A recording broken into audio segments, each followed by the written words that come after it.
LeBron James joined the Miami Heat, and this is what happened. I decided to go back and see what comments I could find from when LeBron joined the Miami Heat and the reaction. So this one I want to put first because it definitely made me laugh. Whether or not this person was being serious or not, it's still hilarious. So shout out to Unreally2K. I'm not gonna lie, the comments were more mild than I actually thought they would be. But maybe I just didn't find the good, subreddit or Facebook page to talk about it, because remember, this is 15 years ago. It was hard to find the original posts. This person says, Duodman says they're still not going to win the championship.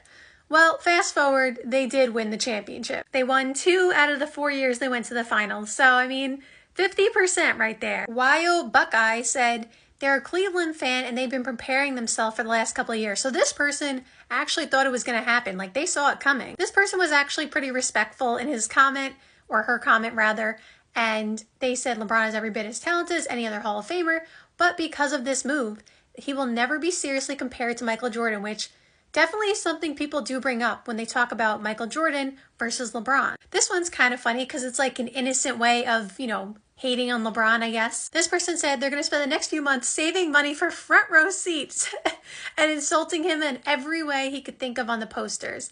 Here's my favorite so far. LeBron, you're my literal least favorite person. And you can see the replies. People are just being very silly. This person said, in other news, Miami just overcame LA for the most hated franchise in the NBA.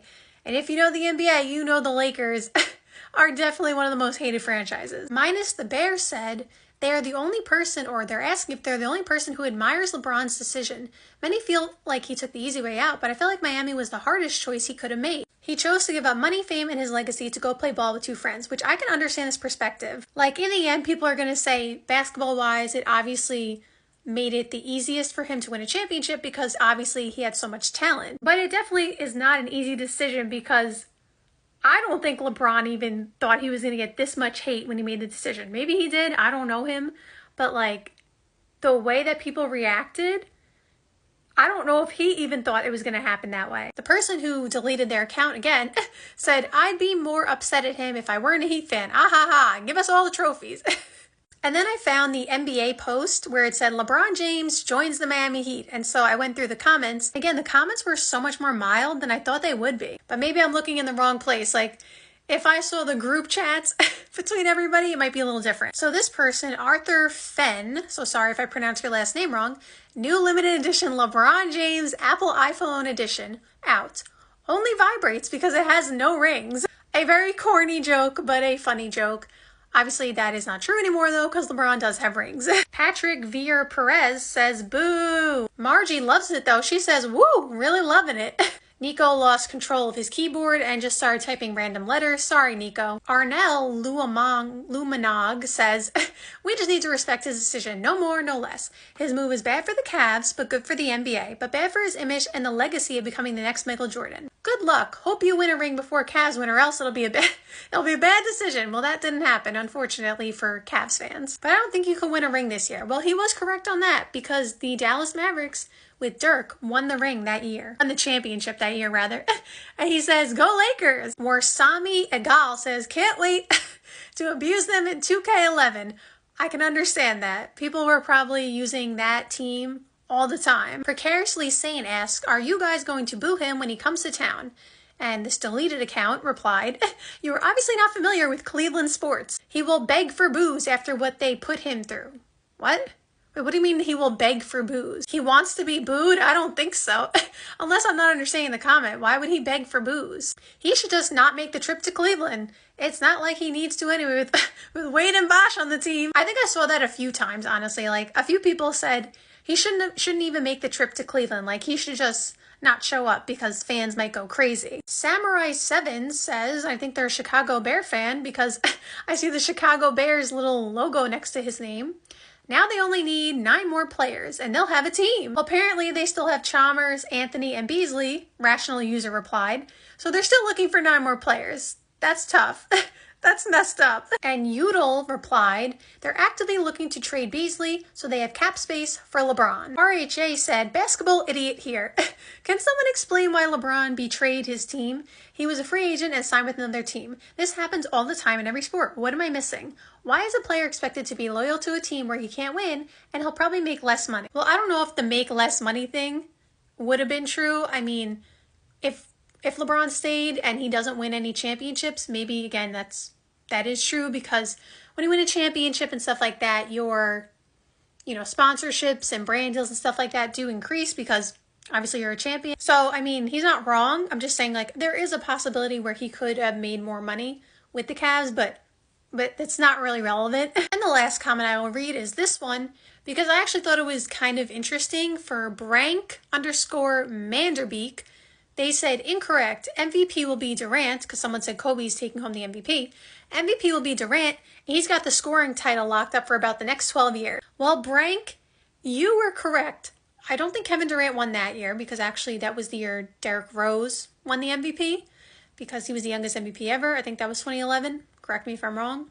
Or maybe Derrick Rose won in 2010. I'm trying to remember. I used to, by the way, one thing that I am like really good at is like memorizing who won the championship what year and MVP, but more so the championship. Like if you ask me who won the championship, I can go year by year from now until like 1999. Well, actually maybe even like 1991, because once Michael Jordan started winning rings, you got 6 of them right there, and that's easy. And then the 2 in between when he retired was the Houston Rockets with Hakeem Olajuwon. So actually, let's say 1991. I can go from now to 1991 and pretty much get them all, like, easily. I don't know why. Like, it's just something that, like, I can memorize. You know what? Let's do it right now, because now I just feel like doing it. All right, so 2024 was obviously the Boston Celtics. 2023 was the Denver Nuggets. 2022 was the Golden State Warriors. 2021 was the Milwaukee Bucks. 2020 was the Lakers. 2019 was the Toronto Raptors. 2018 was the Warriors. 2017 was the Warriors. 2016 was the Cavs. 2015 was the Warriors. 2014, I'm doing this off the top of my head, I promise. 2014 was the Spurs. 13 Miami. 2012 Miami. 2011 the Dallas Mavericks. 2010 was the Lakers. 2009 was also the Lakers. 2008 was the Celtics. 2007 was the Spurs. 2006 was the Miami Heat. 2005 must have also been the Spurs, because they have 5 rings. We'll calculate at the end. 2004 was the Detroit Pistons. Then the Lakers had their three-peat. Yeah, 2000. Wait, I said 2004. Yeah. Oh no, 2000. Hold on, wait a second. 2004. Yes, the Detroit Pistons. Yeah, 2003 Lakers, 2002 Lakers, 2001 Lakers, and then the year 2000 was the Spurs. But why do I feel like the Spurs were 1999? Okay, I had to think about it for a second, because I'm like, no, that doesn't make sense, because the Lakers won in 2000. I know the Spurs won in 1999, so the Spurs actually won in 2003, which makes sense because that brings them to 5. 1999 for the Spurs, and then the Lakers go on their, three-peat, 2000, 2001, 2002. 2003, the Spurs, like I said before, and then the Detroit Pistons. 2003, the San Antonio Spurs, and 2004, the Detroit Pistons. And then, like I said, we go back, 98, the Chicago Bulls, 97, the Bulls, 96, the Bulls, 95 and 94 were the Houston Rockets, like I said, with Hakeem Olajuwon. And then the 3 prior to that is Michael Jordan with the Chicago Bulls. So there you go. Did it right on camera. Like, I don't know why I memorized that, but I just do. I have no idea why.